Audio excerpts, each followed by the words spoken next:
आज का हमारा टॉपिक है रेशनल नंबर की स्टैंडर्ड फॉर्म। सबसे पहले सवाल हमारे मन में जो आता है स्टैंडर्ड फॉर्म का नाम सुनते ही कि किसी भी रेशनल नंबर की हम पहचान कैसे करेंगे, किसी रेशनल नंबर को आइडेंटिफाई कैसे करेंगे कि वो उसकी स्टैंडर्ड फॉर्म में लिखा हुआ है। तो उसके लिए जैसे हमारे पास मान लो p/q कोई रेशनल नंबर है। हमें पता है रेशनल नंबर में p और q क्या होते हैं,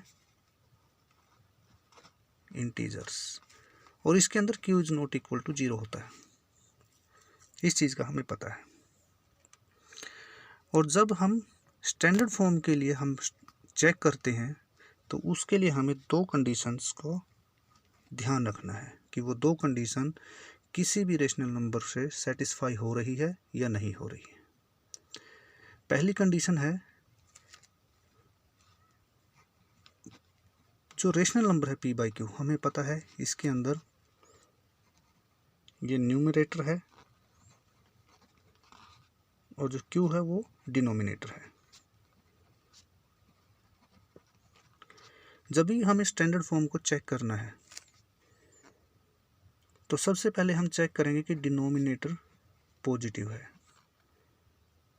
अगर डिनोमिनेटर पॉजिटिव है तो उसके बाद हम दूसरी कंडीशन चेक करेंगे। दूसरी कंडीशन क्या कहती है कि जो p/q रेशनल नंबर है, p/q जो रेशनल नंबर है, इसके अंदर p और q का जब हम HCF लेते हैं, HCF निकालते हैं, जब दोनों का HCF होगा, कॉमन जो फैक्टर होगा, हाईएस्ट कॉमन फैक्टर, वो 1 होगा। तो जब ये दोनों कंडीशन सेटिस्फाई होती हैं तो हम कहेंगे कि जो p/q है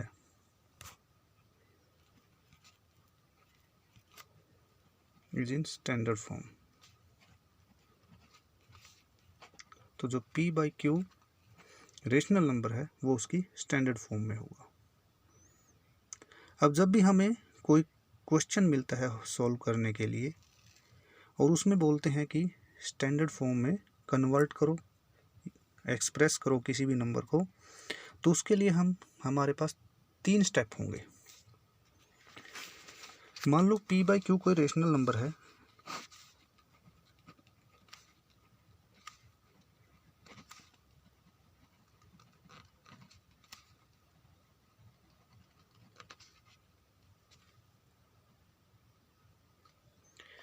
p/q कोई रेशनल नंबर है, तो उसमें जो पहला स्टेप है,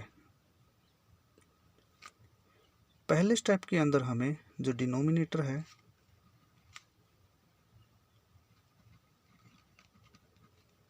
उसको हमें पॉजिटिव करना है, यानी q को हमें पॉजिटिव करना है। यदि q माइनस है तो हम डिनोमिनेटर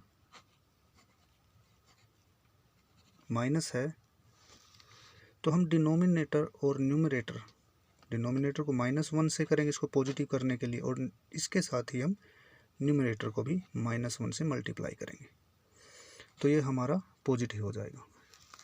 दूसरी कंडीशन है, जो दूसरा स्टेप है इसके अंदर, उस दूसरा स्टेप है कि जो HCF है वो 1 हो। यदि HCF 1 है तो हम कहेंगे कि p/q is already in standard form.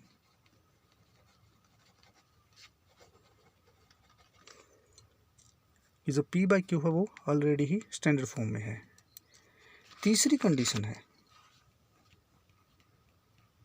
जो तीसरा स्टेप है, कोई भी किसी भी क्वेश्चन को एक्सप्रेस करने के लिए, किसी भी रेशनल नंबर को स्टैंडर्ड फॉर्म में एक्सप्रेस करने के लिए तीसरा स्टेप है कि जो HCF है, मान लो HCF को हम m मान लेते हैं और वो इज नॉट इक्वल टू 1, वो 1 के इक्वल नहीं है, यानी 1 2 भी है, 3 भी हो सकता है, 4 भी हो सकता है। अगर ऐसी कंडीशन है तो उस कंडीशन में हम क्या करेंगे, जो हाईएस्ट कॉमन फैक्टर है m और जो हमारे पास रेशनल नंबर है p बाई क्यू, उसके न्यूमरेटर को m से डिवाइड करेंगे और डिनोमिनेटर को m से डिवाइड करेंगे। और इसको डिवाइड करने के बाद जो हमारे पास फॉर्म आएगी वो सिंपलेस्ट फॉर्म होगी।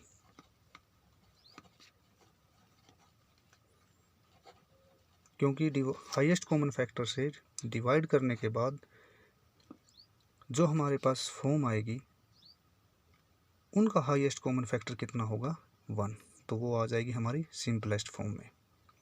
तो इस प्रकार जब भी हम एक्सरसाइज करेंगे और उसके अंदर हम कोई नंबर दिया होगा, रेशनल नंबर दिया होगा, और जब हम उस रेशनल नंबर को स्टैंडर्ड फॉर्म में एक्सप्रेस करेंगे तो उस कंडीशन में हम इन 3 स्टेप्स को फॉलो करेंगे।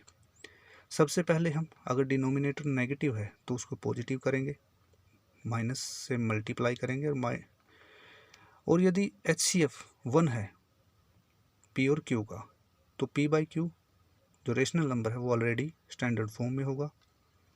और यदि HCF को इक्वल टू 1 नहीं है, जिसे हम m मान लेते हैं, एज्यूम कर लेते हैं, तो जो रेशनल नंबर है हमारा P बाई Q, उसके न्यूमरेटर और डिनोमिनेटर को हम m से डिवाइड करेंगे। तो जो फॉर्म हमारे पास आएगी वो हमारी सिंपलेस्ट फॉर्म होगी। तो इस प्रकार जो लास्ट में हमारे पास P बाई Q की जो फॉर्म आएगी सिंपलेस्ट फॉर्म, वो स्टैंडर्ड फॉर्म होगी।